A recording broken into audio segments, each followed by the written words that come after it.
అందరికీ నమస్కారం అండి. ఆదివారం వచ్చేసిందండి. కుటుంబ సభ్యులంతా ఇంట్లో ఒకే చోట ఉండి ఆనందంగా ఉంటారు. కానీ ప్రస్తుతం జరిగేది ఏంటంటే అలా ఉండట్లేదండి.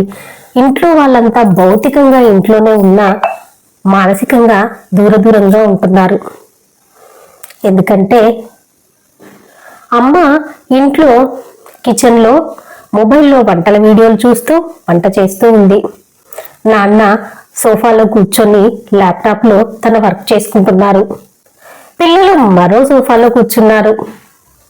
పెద్దోడు అనిల్ మొబైల్లో గేమ్స్ ఆడుతున్నాడు. ఇంకా చిన్నోడు సునీలు రీల్స్ ఇన్స్టాలో చూస్తున్నాడు.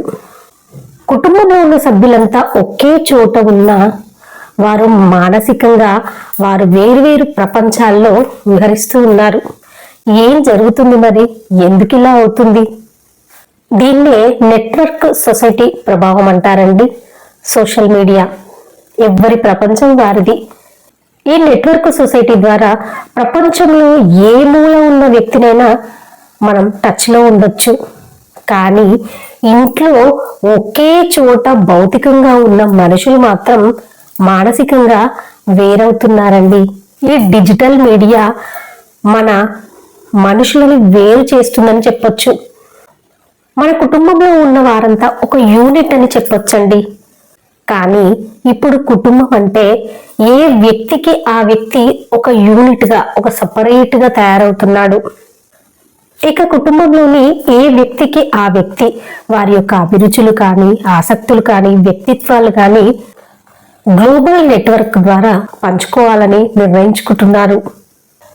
ఈ సోషల్ మీడియా ద్వారా కుటుంబాల మధ్య బంధాలు బలహీనపడమే కాకుండా తరాల మధ్య కూడా ఆలోచనలో చాలా మార్పులు వస్తున్నాయండి. పిల్లలు ఆన్లైన్లో మాట్లాడడానికి ఇష్టపడుతుంటే పెద్దవాళ్ళు ఆఫ్లైన్లో మాట్లాడడానికి ఇష్టపడుతున్నారు. దీనివల్ల కుటుంబ సభ్యులలోని బంధాలలో మౌనం రాజ్యమేలుతుందండి. పని ఒత్తిడి వల్ల మెంటల్ స్ట్రెస్ పెరిగి కుటుంబ బంధాలు బలహీనపడుతున్నాయనడంలో ఏమాత్రం సందేహం లేదు. మరి ఈ పరిస్థితిని మార్చడం ఎలా? ఈ పరిస్థితిని మార్చడం మన చేతుల్లోనే ఉందండి. ఈ టెక్నాలజీ అంతా మన కోసం ఉపయోగపడేలా చూసుకోవాలి.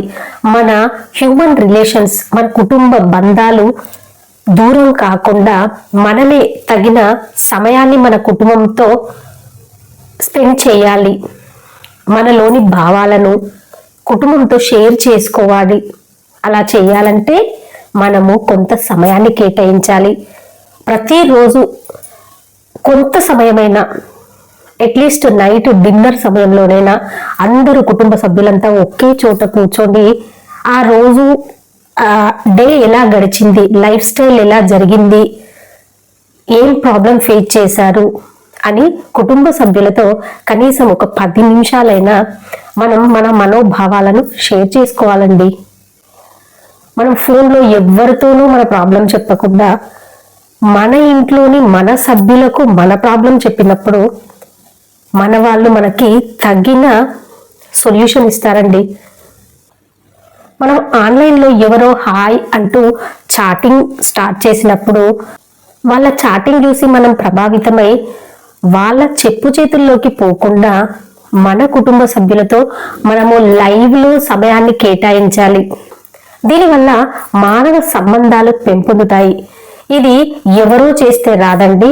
ఇది సమాజంలో ప్రతి ఒక్కరూ, కుటుంబంలోని ప్రతి ఒక్క వ్యక్తి చేయడం వల్లనే మనము ఇన్ని రోజులు మన హ్యూమన్ రిలేషన్స్, మన టైంని సోషల్ మీడియాకు కేటాయించి మనం కోల్పోయినవి, దీనివల్ల మనకు వచ్చిన మెంటల్ స్ట్రెస్, ఇవన్నిటి నుంచి మనం బయటపడాలంటే మన ఫ్యామిలీతోనే మనం సమయాన్ని కేటాయించుకోవాలి. సర్వరోగ నివారణ ఏమంటారు? సోషల్ మీడియా ప్రభావం పడి పిల్లలు కూడా మానసికంగా దిగజారిపోతున్నారు. వాళ్ళలో ఆలోచన శక్తి తగ్గుతుంది. అలానే ఇంట్లోనే కూర్చొని ఆ మొబైల్ చూడడం వల్ల ఏం జరుగుతుందంటే పిల్లల ఫిజికల్ యాక్టివిటీ తగ్గిపోతుంది. మనమే పిల్లల్ని బయటికి తీసుకెళ్ళాలి, ఆడించాలి, వాళ్ళకి కొన్ని కథలు చెప్పాలి. వాళ్ళకి హ్యూమన్ రిలేషన్స్ గురించి చెప్పాలి. ఏ ప్రభుత్వమో ఏ సమాజమో ఏమీ చేయలేదండి. ప్రతి ఇంట్లోని పేరెంట్సే రెస్పాన్సిబిలిటీ తీసుకొని పిల్లలు రేపు ఫ్యూచర్లో మంచి కావాలి, వాళ్ళు ఒక హ్యుమానిటీ, ఒక మనిషి పైన వాల్యూ ఇవ్వాలి అంటే ఆ విలువల్ని మనమే నేర్పించాలండి. అందుకు ప్రతి ఒక్కరూ సహకారం ఎవరి ఫ్యామిలీకి వాళ్ళు ఉంచుకుంటే మనం ఈ సోషల్ మీడియా బారి నుండి పిల్లల్ని కొంతవరకు సపరేట్ చేసి మానవ సంబంధాలలోకి తెచ్చుకునే అవకాశం ఉంటుంది. మనం ఎంత డెవలప్ అవుతున్నామో అంతే దిగజారిపోతున్నట్టుగా మానవతా విలువలు తెలుస్తున్నాయండి.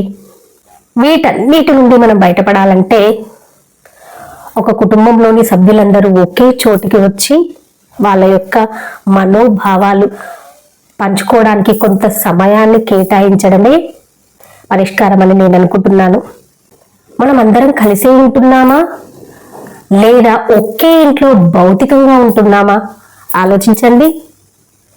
ఈ విషయంపై మీ అమూల్యమైన అభిప్రాయాలను కామెంట్లో తెలపండి ఫ్రెండ్స్.